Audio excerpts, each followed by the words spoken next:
Alors, bienvenue à cette semaine de la santé durable de l'Association pour la santé publique du Québec. Alors aujourd'hui, en fait, je suis très heureuse de pouvoir prendre le temps de réfléchir à voix haute à nous deux sur un sujet qui nous tient beaucoup à cœur. C'est le sujet un peu du ralentissement dans nos vies sous différentes facettes. Alors, en fait, la question que j'ai envie de nous poser à nous deux, c'est comment recharger nos batteries quand on court autant? Je sais que toi, René, au Mouvement Santé mentale Québec, vous avez beaucoup réfléchi là-dessus. Vous avez même développé des outils, une campagne sur prendre une pause. J'espère que je la nomme bien. Oui. Alors, donc, et que l'année passée, vous aviez aussi, vous vous étiez rassemblés pour discuter des bienfaits de tout ça. Alors, j'aimerais bien qu'on puisse s'en parler toutes les deux pour peut-être faire réfléchir d'autres personnes sur ce sujet, ce vaste sujet qui est très important. Voilà. Écoute, c'est intéressant ce que tu amènes, mais on court quand même, nous aussi, au Mouvement Santé mentale Québec. Et puis, je sors là d'un travail avec d'autres gestionnaires et ce qui est intéressant de voir, c'est à quel point il y a un contexte social dans lequel on court. Et puis, je lisais dernièrement je ne sais pas s'il y a des personnes qui ont lu Le Bug humain. Mais dans ce document-là, ça nous dit à quel point on est à la recherche d'un objectif. Tu sais, on va atteindre un objectif. C'est comme si on était un petit rat qui court vers notre fromage dans un corridor. Puis quand on arrive à notre fromage, ben, notre hormone de plaisir, la dopamine, se déclenche, puis on est content. Mais une fois qu'on a atteint notre objectif, si on reprend le même couloir pour aller manger le même fromage, on va être un petit peu moins satisfait, puis il va y avoir un peu moins de dopamine qui va sécréter. Hmm. Donc, si on se met un objectif qui est un petit peu plus grand, comme ça s'est passé beaucoup pendant la pandémie, il y a des Mhm. gens qui ont travaillé moins, mais il y a des gens qui ont travaillé beaucoup plus pour maintenir tout le monde en santé, puis y arriver, et là, malgré la fatigue, il y a un objectif qui est très grand, qui a été commun, où les gens sont en allés vers ça, puis ont reçu, ils ont sécrété une dose de dopamine et on en vient à toujours vouloir plus et produire plus et ça devient malsain à un moment donné pour notre propre santé et pour la santé de l'environnement durable. Parce qu'on roule, on roule, on roule et on n'apprend plus à arrêter, à prendre le temps, à développer notre conscience, à se dire, est-ce que c'est vraiment vers là qu'on veut aller? Est-ce qu'on veut s'en aller vers un mur où il y a de plus en plus de personnes qui vivent des épuisements professionnels au travail, entre autres? Ou, tu sais, je pense à ce matin, je faisais une conférence sur les liens, puis je disais, mais juste pour créer des liens, ça prend du temps. Ça prend du temps. Tu as tout à Oui. fait raison. Mais tu vois, nous, à la SPQ, on a démarré l'automne dernier un vaste projet qui s'appelle Ralentir, que j'ai le plaisir de faire avancer, de développer. Et on est tellement, les échos que j'ai en ayant parlé à plein de personnes, c'est qu'on est dans un terreau fertile que vraiment, on dirait que comme société, on est arrivé à un point où les gens, il y a beaucoup de gens qui se questionnent. Ils ont aussi expérimenté un ralentissement un peu obligé pendant la pandémie. On y est encore un peu dedans dans cette pandémie de la COVID-19, mais ça a peut-être permis à des gens de réfléchir, d'expérimenter autre chose qui ne se serait pas permis avant et qui, là, ils ont pu le faire parce que ben, ils n'avaient pas le choix. Et il y en a qui ont goûté ça et ça leur a fait du bien. Donc, il faut il faut, dans le fond, éviter les gens à continuer à poser des questions, à poser des gestes sur le ralentissement parce qu'on peut ralentir au travail, on peut ralentir dans sa vie personnelle, on peut ralentir dans la vie familiale. Il y a combien de parents qui arrivent le vendredi, la langue à terre, parce qu'ils sont allés reconduire les enfants à telle activité après l'école, il y a eu telle compétition, tel événement, puis là, après ça, il y a toute la fin de semaine qui s'ajoute. Donc, il y a beaucoup d'aspects où on peut ralentir. Est-ce que toi, tu pourrais creuser un peu là-dessus parce que tu avais eu des belles réflexions, en tout cas. Mais les enfants, ce qui ont le plus de besoin, c'est de temps avec les gens avec qui ils sont en relation, avec les parents, avec le monde qui aime. Fait oui, on veut donner le plus possible à nos enfants, puis on fait plein, plein, plein d'activités, puis on laisse pas de temps mort où ils peuvent s'ennuyer et Mhm. découvrir l'espace-temps libre pour laisser leur imaginaire aller. Et ce qui est intéressant, c'est que dans notre cerveau, quand tout va vite, tellement vite, et qu'on n'a plus de pause, on devient plus rigide, on a moins le goût de rencontrer des gens, on devient plus stressé, on a plus de jugement. Et Mhm. quand on prend des pauses, ne fût-ce que d'arrêter puis de faire 3 respirations. Oui, c'est ça, on peut l'expérimenter Oui, juste là.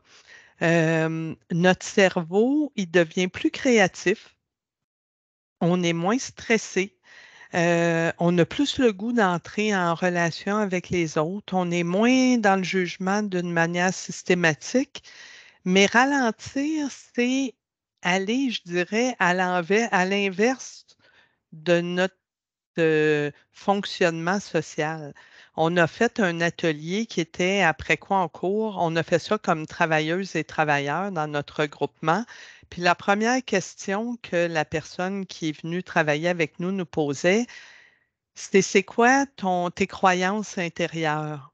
Et souvent, Mhm. on a l'impression qu'on veut répondre à un rythme, qu'on veut être bonne, qu'on veut être reconnue, que si on n'en fait pas assez, on ne sera pas assez une bonne personne, que si pour nos enfants, on n'en fait pas assez, on ne sera pas assez bon, que pour le travail, il faut en faire beaucoup, puis il faut écouter l'autre. Puis, tu sais, je parle juste de ça, là, puis je c'est deviens ça, hein? essoufflée. Oui. Fait que la première chose, c'est quoi mes croyances à moi par rapport au rythme et à la vitesse à laquelle je vais? Après ça, mon organisation. Mon organisation demande quoi comme exigence? Si je suis un travailleur ou une travailleuse, c'est quoi les exigences de mon organisation? Et là, mine de rien, tout le monde a un effet sur l'organisation du travail. S'il y a quelqu'un dans l'organisation qui, à un moment donné, ose lever la main pour dire Hey, on va bien trop vite, là. On n'a pas le temps de réfléchir, ça serait intéressant de ralentir. Déjà, il va y avoir un effet papillon. Et Un puis, mouvement. il va déjà y avoir un mouvement où on va se mettre, ça ne veut pas dire que ça va ralentir demain matin. Puis après ça, il y a socialement, qu'est-ce qu'on valorise, puis c'est quoi le rythme dans lequel on est dans notre société? Tu sais, quand on pense aux exigences qui deviennent de plus en plus grandes du décrochage, tu sais, de pouvoir le droit de se débrancher, Mhm. de ne plus recevoir de courriel, pouvoir fermer son téléphone quand on est en train de manger en famille. Je me rappelle, j'ai été psychothérapeute, moi, puis il y avait une personne qui me disait, est-ce que c'est trop exigeant que j'aille marcher avec mon amoureux, que je lui demande de fermer son téléphone pendant le temps où on se rencontre, pendant une demi-heure pour aller prendre une marche ensemble? Ben non, c'est pas trop Eh non. exigeant. Ça fait Mm. tellement du bien en plus de couper un peu toutes ces interruptions de cerveau, hein. Je pense que ça vient nous fatiguer beaucoup. On reçoit un message-ci, puis là, ça pop dans notre ordinateur. C'est sans fin. Alors, il faut peut-être qu'on se prémunisse de tout ça, puis qu'on se donne pour soi-même une bulle pour reposer notre tête. Ça, c'est certain. Oui, puis Sonia Lupien, qui est notre chercheuse nationale sur le stress, elle a dit que plus on veut d'interruptions, plus on va devenir épuisé, moins on va être efficace. Alors, quand on est en train de travailler sur un dossier important, ben peut-être qu'on peut dire à nos collègues, écoutez, pendant 1 heure et demie, je ne vais pas répondre à rien parce que je vais Mhm. travailler là-dessus. Et quand on se permet de faire ça, c'est fou à quel point on est moins fatigué et qu'on a un plus grand, on arrive dans un flow, on a un grand plaisir à travailler le dossier, à réfléchir, puis là, on y va, puis on sort de cette heure et demie-là plus satisfaite, moins fatiguée. Notre travail est beaucoup plus intéressant souvent. On a été plus créatif ou créative. Alors, prendre du temps, c'est aussi se donner du temps où tout ne sonne pas autour de nous autres, où on peut se débrancher. Juste. Et je suis très préoccupée par les jeunes qui sont autour de nous, ou nous, Mhm. comme parents, comme grands-parents, on débranche pas quand on est avec eux.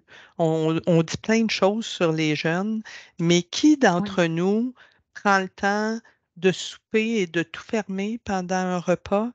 Qui d'entre nous prend le temps d'aller prendre une marche, de partir en voiture, puis de fermer son téléphone pour pas répondre au téléphone en même tu as temps, raison. pour pouvoir entendre tous les petits secrets qu'on n'entend pas quand on est toujours branché et être là à l'écoute de nos bébés quand on les promène en carrosse, Puis le puis leur faire babillage. des...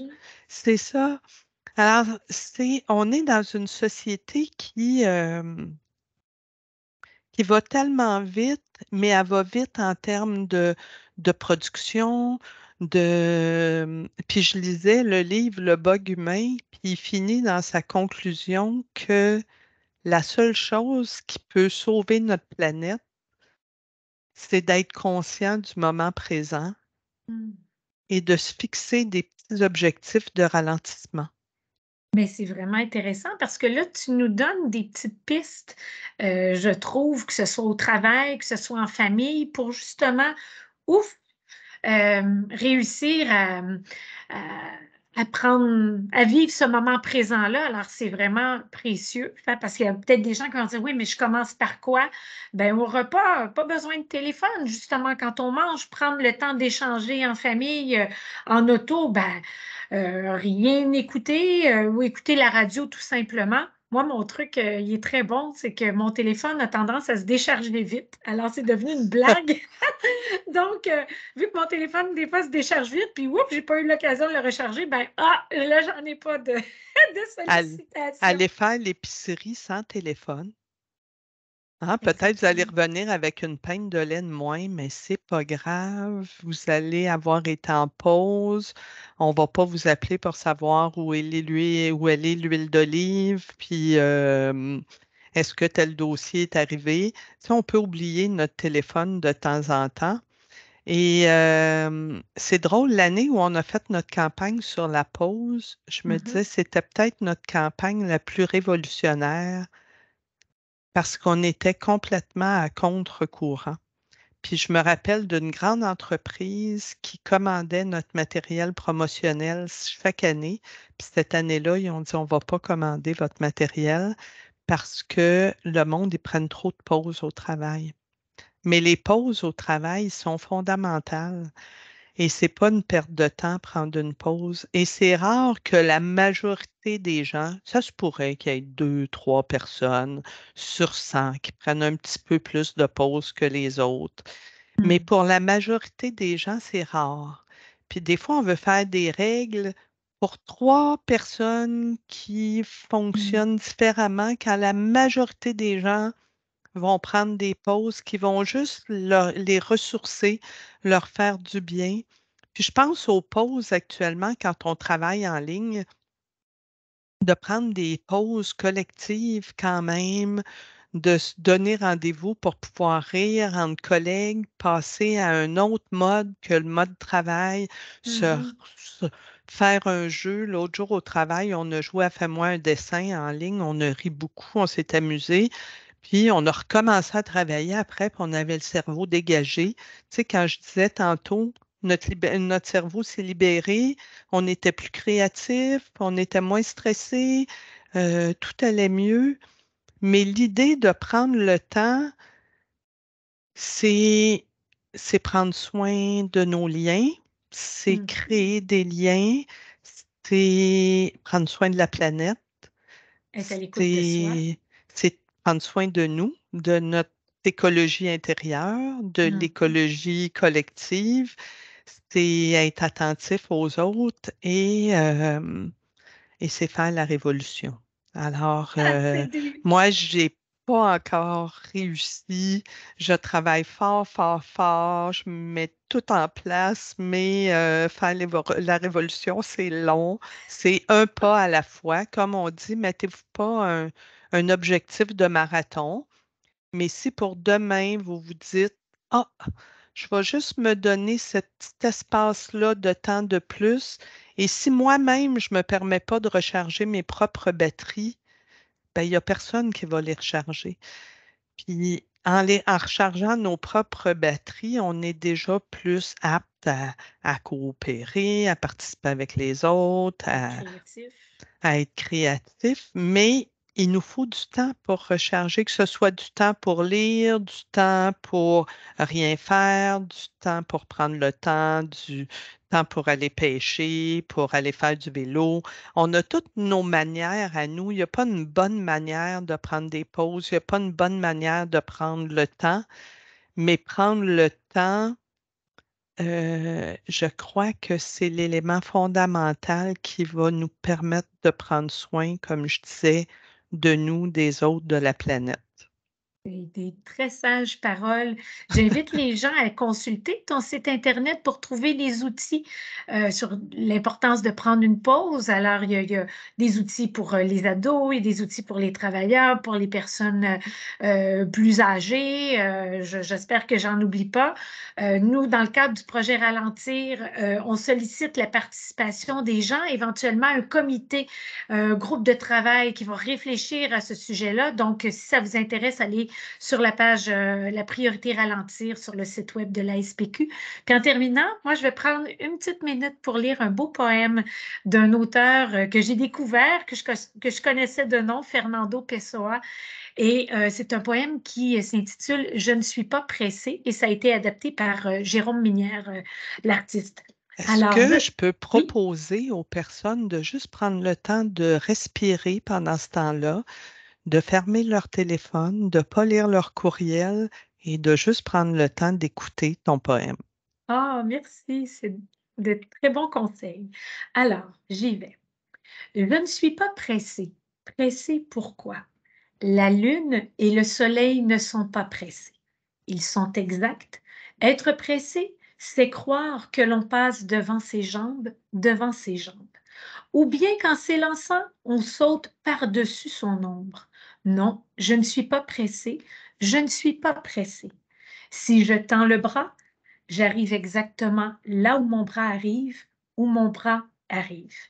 Pas un centimètre de plus. Je le touche là où je touche et non là où je pense, non là où je pense. Je ne peux m'asseoir que là où je suis et cela fait rire, et cela fait rire, comme toutes les vérités absolument véritables, comme toutes les vérités. Mais ce qui fait rire pour de bon, c'est que nous pensons toujours à autre chose et nous sommes en vadrouille, loin d'un corps, loin d'un corps. Je ne suis pas pressée. Pressée pourquoi? La lune et le soleil ne sont pas pressés. Voilà. Merci. Merci beaucoup. Alors, bonne semaine de la santé durable et au plaisir de réfléchir encore sur trouver la bonne vitesse pour soi et de ralentir.